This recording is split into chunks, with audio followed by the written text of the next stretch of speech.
Today on Screen It or Stream It, Are you going through Game of Thrones withdrawals? you've got the symptoms, we've got the placebo. What?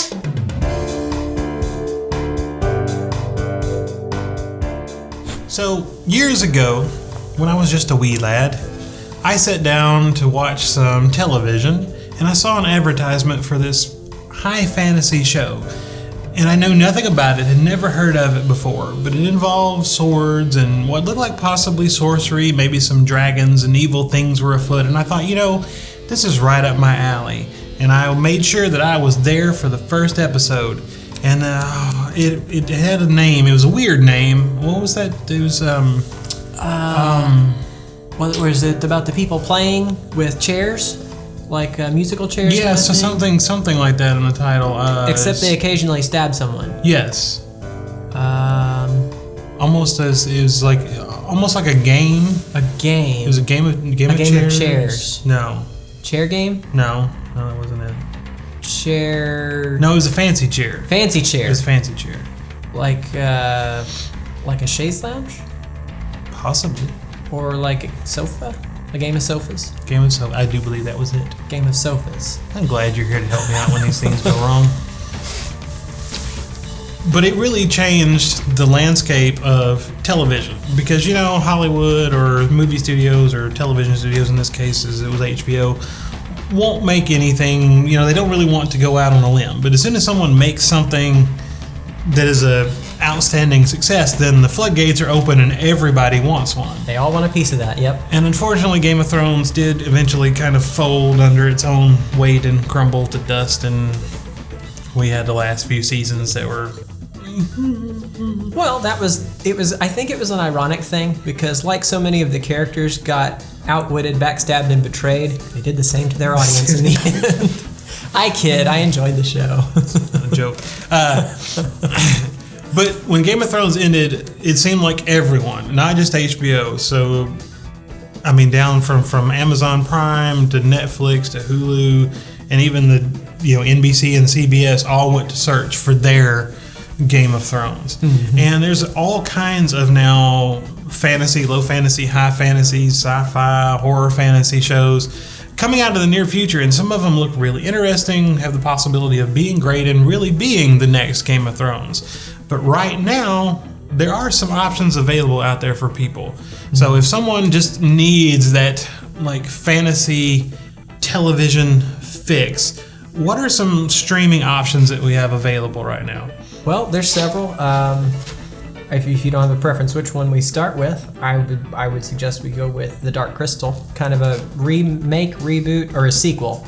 It's a prequel. Prequel! Well, that explains a lot. See, I've been all over the place on it, kind of confused as to where I was, so I'm just trying to take it for what it is. And we had to Google it, because I actually asked aloud as we were watching. I was like, is this a prequel? Is this a sequel? Is this, what is this? Or is it a reboot?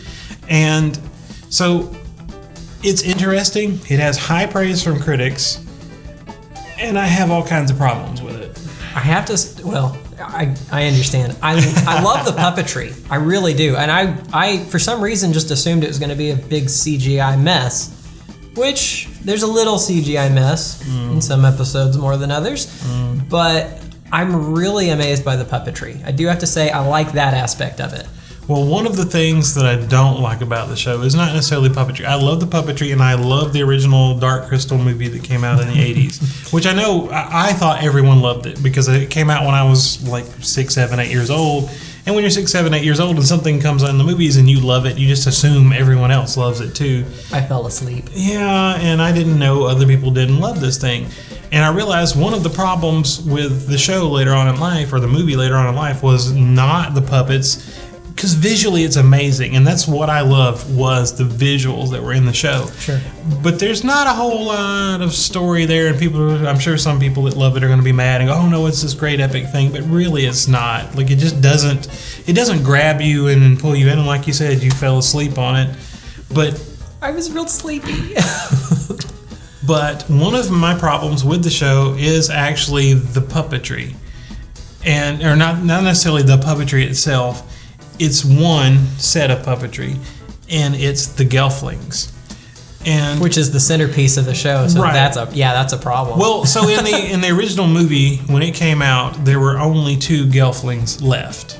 And so there were only 2 of them, and it kind of cut between the Mystics and the Skeksis and the Gelflings, and so they were in the show, and then you had Augur and her, so they were really the main characters, but they weren't on screen the entire time.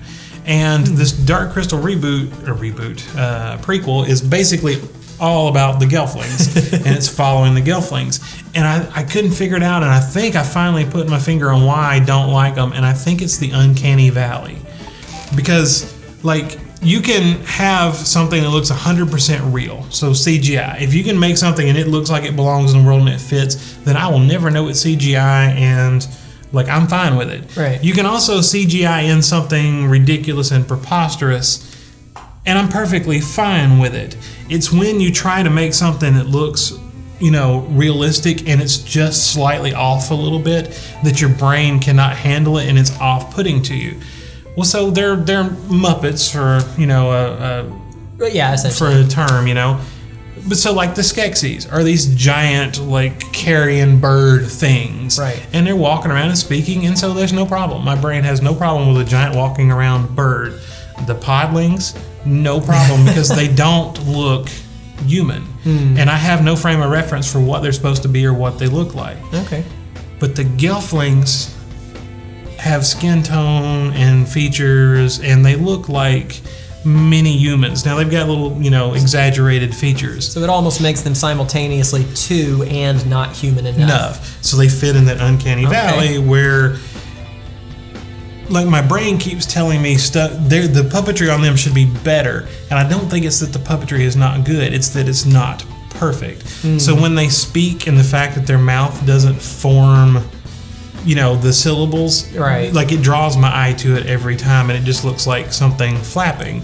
Where you take, like, Kermit or Foxy or something, and it is literally just something flapping, and I have no problem with it. Right, but you accept it because they're creatures or animals, and it's and I don't have a problem with that. But so the Gelflings just, I don't know, they kind of creep me out a little bit, but not in a, like, it's not like I'm skin crawling creep out. It's like, what's wrong with these guys every time I see them? That may be a really good explanation for something I had noticed that I've seen 4 episodes now, and there's something just not right. Like, I'm not excited to watch the next one, and there have been some, like, crazy twists and turns that normally I'd be like, oh my gosh, that's crazy. Yeah.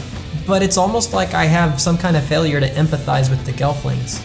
Right, and or with any of the characters, really, but specifically with them, because it's mostly about them. And I don't know what it was. I couldn't put my finger on it, but what you just said makes me think maybe that's my issue. It's that same thing. Well, the only character I really like is the podling that thinks he's a paladin with the spoon. Like, he's great. I do like him. But again, he's a podling, and they don't look human. Even though they don't have the fuzzy, like, Muppet skin, they have what looks like would be, realistic skin, but their facial features are not human at all, and so I have no problem with them. All right, my second problem is the fact that it's a prequel. And as soon as we Googled it and it went, oh, it's a prequel, like, my enjoyment of the show went down greatly. Because it is a prequel, I know where it's going.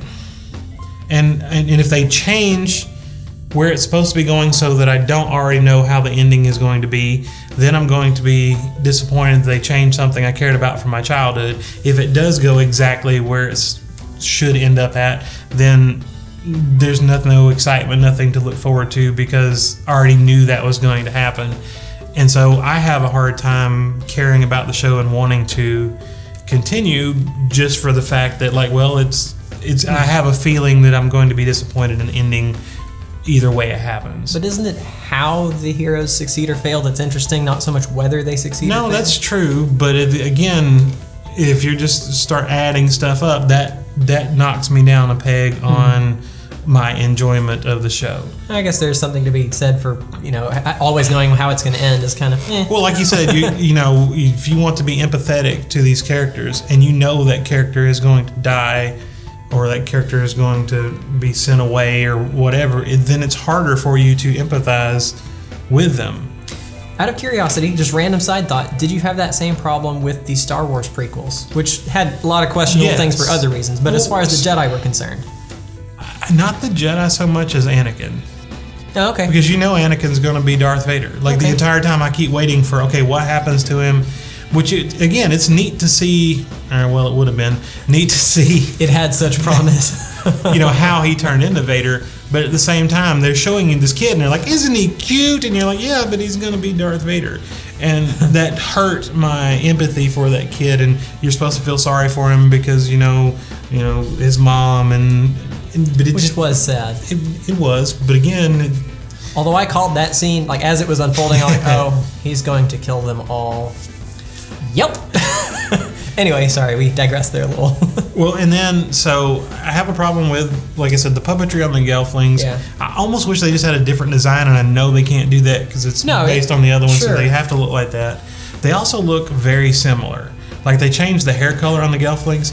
But More than once, I have not known who's talking. And then 3 minutes into this conversation, oh, that's who this is. Okay. Well, and if you think about it, like if you watch Sesame Street or the Muppets, there's a reason every one of them is a different wild color with a different hair texture. Yep. And it's not because, wouldn't it be fun to have a bunch of bright colors on the screen? It's because, not being human faces, we have a harder time differentiating them. That's the reason, anime characters have wild, different colored hair, is it makes it easy to go, oh, that's so-and-so, that's so-and-so. Which, plus in a wide shot, too, it makes them easier to tell who's who when they're this big. So in the Dark Crystal, you end up with, and there's like, I think it's 5 different races of Gelflings, and they have slightly different like skin tone and hair color.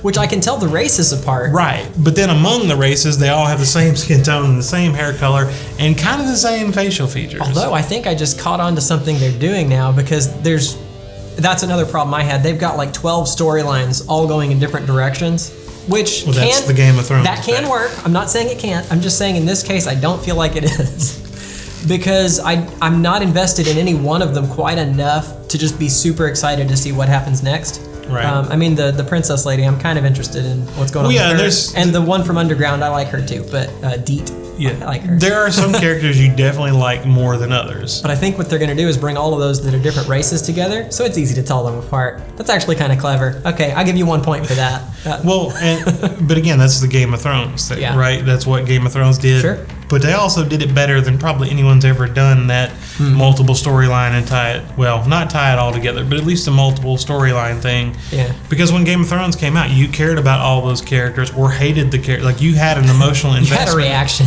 And I don't think in the Dark Crystal I have that emotional attachment to all of them. Yeah. Something else that kind of put me off about it was the CGI. Oh, yeah. And I think specifically, I believe it was the second episode when it had the carriage and the wide shots and stuff. Yeah.